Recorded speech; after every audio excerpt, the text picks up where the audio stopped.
மோசு இந்த வீடியோ பத்தியா? டாஸ்மார்க்கை மூடக்கூடாதுன்னு போராட்டம் பண்ணிக்கிருக்காங்க. எங்க உடம்பு வலிக்காக தான் நாங்கள் கரும்பெட்டு வரோம். எங்க உடம்பு வலிக்காக நாங்கள் சாப்பிட்றோம். எங்க உடம்பு வலிக்கு அது ஒரு கோட்டை சட்டை தான் நாங்கள் போடுறோம்.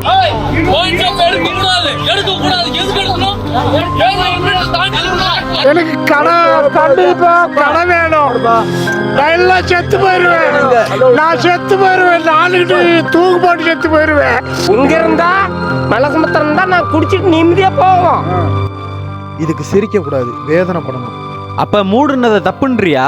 கவர்மெண்ட் பண்ணது கரெக்ட் தான். என்னைக்குனாலும் நம்ம டாஸ்மாக மூடி தானே ஆகணும். ஆனா நம்ம எப்பேற்பட்ட இனம், அறிவுலையும் சரி, அறத்துலையும் சரி, வீரத்துலையும் சரி. ஆனா இன்னைக்கு நம்மளை குடிக்க வச்சு சாராயம் வேணும்னு சொல்லி நம்ம மக்கள் போராடுற நிலைமைக்கு வந்து அதுல நம்ம மக்கள் போராடுறத பார்த்து நம்மளே சிரிக்க வச்சிருக்காங்கன்னா பாத்துக்க.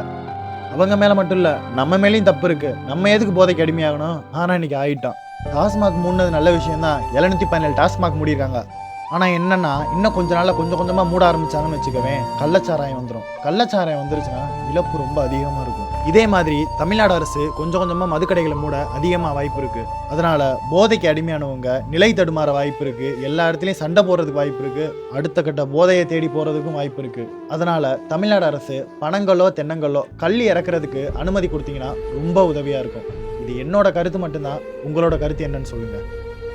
விடு, நல்லதே நடக்கும். இந்த மாதிரி போதைப் பொருட்களை ஒழிக்கிறதுக்கு தமிழக அரசு மட்டும் இல்லை, நம்மளும் ஒத்துழைப்பு கொடுத்தாதான் தமிழ்நாட்டை போதையில்லா தமிழகமாக மாற்ற முடியும். நன்றி.